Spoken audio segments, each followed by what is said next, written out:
વિદ્યાર્થી મિત્રો, આપ સર્વે મિત્રોનું સહૃદય હાર્દિક સ્વાગત છે આપણી પોતાની યુટ્યુબ ચેનલ એવી VS સોલ્યુશન્સમાં. તો વિદ્યાર્થી મિત્રો, આજના આ વિડીયોની અંદર આજે આપણે ધોરણ 9 વિષય ગુજરાતીની અંદર પાઠ નંબર 8 જે છે તમારો છાલ છોતરા અને ગોટલા, જે એક હાસ્ય નિબંધ છે બકુલ ત્રિપાઠીનો. તો એનું આજે આપણે સ્વાધ્યાય પોથીનું સંપૂર્ણ સોલ્યુશન આ વિડીયોમાં જોવાના છીએ. તો તમારે શું કરવાનું છે, વિડીયોને છેલ્લે સુધી જોવાનો છે અને ચેનલ ઉપર નવા હોય તો ચેનલને પણ અચૂકથી સબસ્ક્રાઈબ કરવાની છે. જોઈએ પહેલો નીચેના પ્રશ્નના 8-10 વાક્યમાં મુદ્દાસર ઉત્તર લખો. પહેલો છે કે જીવદયા પ્રેમના નામે લેખક આપણી કઈ નબળાઈ તરફ ધ્યાન દોરે છે. તો જોઈ શકો છો એનો સંપૂર્ણ જવાબ તમને સરસ અક્ષરે આપેલો છે. તમારે વિડીયો સ્ટોપ કરીને સંપૂર્ણ પ્રશ્નોનો જવાબ એકવાર વાંચી પછી લખવાનો છે, બેઠે બેઠું કોપી પેસ્ટ કરવાનું નથી. બીજો છે છાલ છોતરા અને ગોટલા પાઠમાંથી આપણને શું શીખવા મળે છે. તો જોઈ શકો છો છાલ છોતરા અને ગોટલા પાઠમાંથી આપણને શું શું શીખવા મળે છે. આ સંપૂર્ણ પ્રશ્નનો જવાબ એકવાર તમારે વાંચી લેવાનો છે, સમજી લેવાનો છે, પછી જ લખવાનો છે. નેક્સ્ટ આગળ વધીશું. તો આગળ છે કે નીચેના પ્રશ્નોના 3-4 વાક્યમાં ઉત્તર લખો. એમાં પહેલો કે આપણા યાત્રાધામોમાં શું શું વેરાયેલું દેખાય છે. તો આપણા યાત્રાધામોમાં શિલ્પો, મૂર્તિઓ, ધર્મ પ્રતીકોની આસપાસ નારિયેળના છોતરા વેરાયેલા દેખાય છે. આપણા ધર્મસ્થાનોમાં ઠેર ઠેર કેળાની છાલો દેખાય છે. બીજો છે કે કીડીઓના પરિવારની લેખક કઈ ચિંતા વ્યક્ત કરે છે. તો જોઈ શકો છો એમાં પણ તમને સંપૂર્ણ જવાબ આપેલો છે. વિડીયો સ્ટોપ કરીને તમારે વાંચીને લખવાનો છે. ત્રીજો, અમેરિકાના ખેલાડીઓને લેખક કઈ ચેલેન્જ આપે છે. તો લેખકનું કહેવું છે કે ઓલિમ્પિકવાળા કેળાની છાલ ફેંકની સ્પર્ધા રાખે તો ભારતીય ખેલાડીઓને જ સુવર્ણચંદ્રક મળે છે. આથી અમેરિકાના ખેલાડીઓને લેખક આ ચેલેન્જ આપે છે. હવે છે નીચેના પ્રશ્નના એક વાક્યમાં ઉત્તર લખો. એમાં પહેલો કે છાલ છોતરા અને ગોટલા પાઠના લેખકનું નામ શું છે. તો છાલ છોતરા અને ગોટલા પાઠના લેખકનું નામ બકુલ ત્રિપાઠી છે. બીજો, છાલ છોતરા અને ગોટલા પાઠનો સાહિત્ય પ્રકાર જણાવો. તો છાલ છોતરા અને ગોટલા પાઠનો સાહિત્ય પ્રકાર છે હાસ્ય નિબંધ. ત્રીજો છે બકુલ ત્રિપાઠીના મતે ભારત દેશમાં આપણે કઈ નવી સંસ્કૃતિ વિકસાવી છે. તો બકુલ ત્રિપાઠીના મતે ભારત દેશમાં આપણે છાલ છોતરા અને ગોટલાની સંસ્કૃતિ વિકસાવી છે.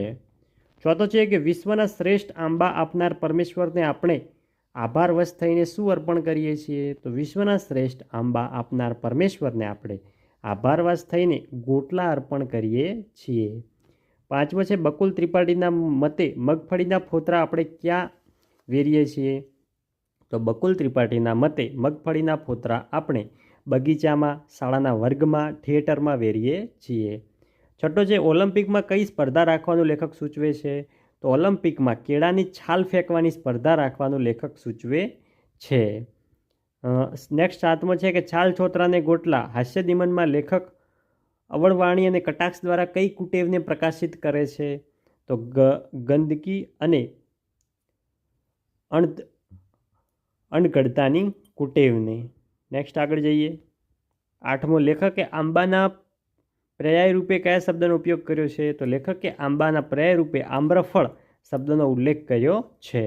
નવમો છે બાલ મંદિરમાં બાળકોને કઈ ટેવો પાડવામાં આવી રહી છે. તો બાલ મંદિરમાં બાળકોને સ્વચ્છતાની ટેવો પાડવામાં આવી રહી છે. હવે વિકલ્પ આપેલા છે, એમાંથી આપણે સાચો વિકલ્પ પસંદ કરી ખાલી જગ્યા પૂરવાની છે. પહેલો, લેખકની દ્રષ્ટિએ છાલ છોતરા અને ગોટલાની સંસ્કૃતિ આપણી ખાલી જગ્યા સંસ્કૃતિ છે, તો આવશે પ્રાચીન સંસ્કૃતિ.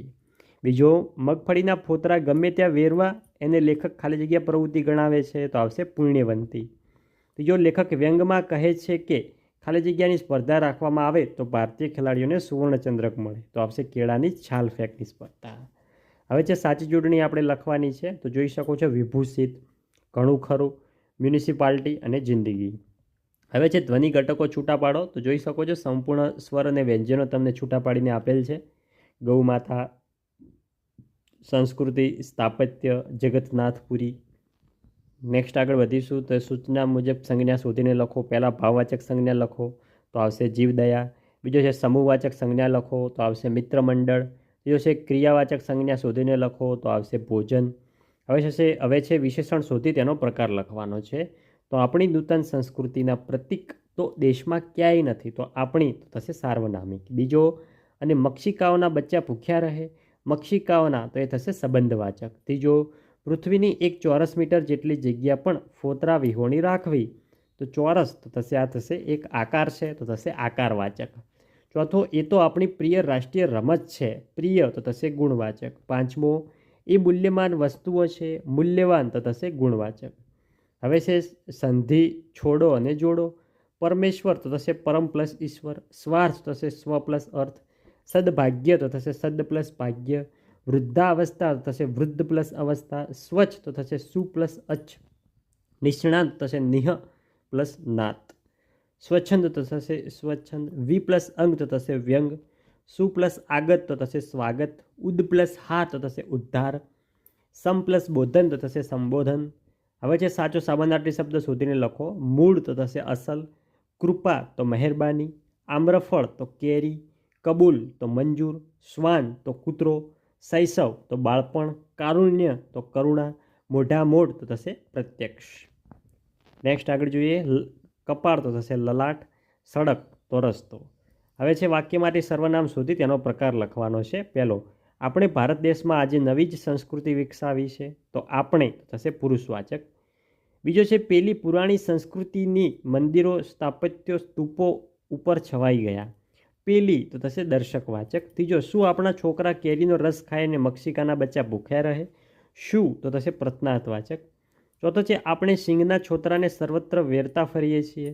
સર્વત્ર તો થશે સ્થળવાચક. હવે છે રૂઢિપ્રયોગનો સાચો અર્થ શોધી લખો. પહેલો, જિંદગીનો થાક અનુભવો તો જિંદગીથી કંટાળી જવું. બીજું છે દિલ તૂટવું તો થશે નિરાશા થવી. હવે છે બ કે નીચેના રેખાંકિત વાક્યમાંથી રૂઢિપ્રયોગનો યોગ્ય રહેશે તે લખવાનું છે. રૂઢિપ્રયોગનો અર્થ તમને આપેલો છે, એના માટે કયો રૂઢિપ્રયોગ સાચો છે એ આપણે શોધીને લખવાનું છે. તો જેનામાં પૂરી તાકાત હોય તો થશે શેર સૂંઠ ખાવી, ઓપ્શન નંબર બી. હવે છે શબ્દ સમૂહ માટે એક શબ્દ. ભગવાન બુદ્ધના અવશેષો ઉપર ગોળ ઘુમ્મટ આકારનું સ્થાપત્ય તો થશે સ્તૂપ. બીજો, શબ દાટ્યા પછી એના પર કરવામાં આવતું પગથિયાવાળું બાંધકામ તો થશે કબર. હવે છે 10મો સમાસ ઓળખાવો. યાત્રાધામ તત્પુરુષ સમાસ. ગૌ માતા કર્મધારય સમાસ. સિંગ ફોતરા તત્પુરુષ સમાસ. કચરા પેટી તત્પુરુષ સમાસ. બાલ મંદિર મધ્યમપદલોપી સમાસ. ધર્મસ્થાન તત્પુરુષ સમાસ. આમ્રફળ કર્મધારય સમાસ. ધર્મ પ્રતીકો એ પણ થશે તત્પુરુષ સમાસ. હવે છે તળબદા શબ્દોને શિષ્ટ રૂપ આપો. આણીને તો આવશે લાવીને. જડવું તો થશે મળવું. હવે છે વિરુદ્ધાર્થી શબ્દ આપો. શ્રેષ્ઠ તો કનિષ્ઠ. નૂતન તો પ્રાચીન. પવિત્ર તો અપવિત્ર. ઉદાર તો કંજૂસ. પ્રસન્ન તો થશે અપ્રસન્ન. સદભાગ્ય તો થશે દુર્ભાગ્ય. સહિત તો થશે રહિત. કૃપા તો અવકૃપા. વજનદાર તો હલકું. ટૂંકી તો થશે લાંબુ. પ્રવૃત્તિ તો નિવૃત્તિ.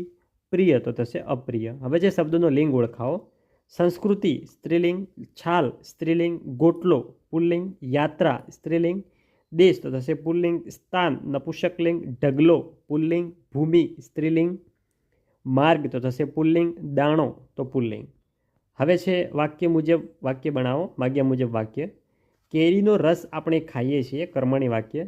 તો કેરીનો રસ આપણાથી ખવાય છે. બિચારી થાકી ન જાય, ભાવે વાક્ય. તો બિચારાથી થાકી ન જવાય. હવે છે વાક્ય રૂપાંતર કરો. આપણી નૂતન સંસ્કૃતિ છે, નિષેધ વાક્ય. તો આપણી પ્રાચીન સંસ્કૃતિ નથી. બીજો છે બિચારી થાકી ન જાય, વિધિ વાક્ય. તો બિચારી થાકી જ જાય.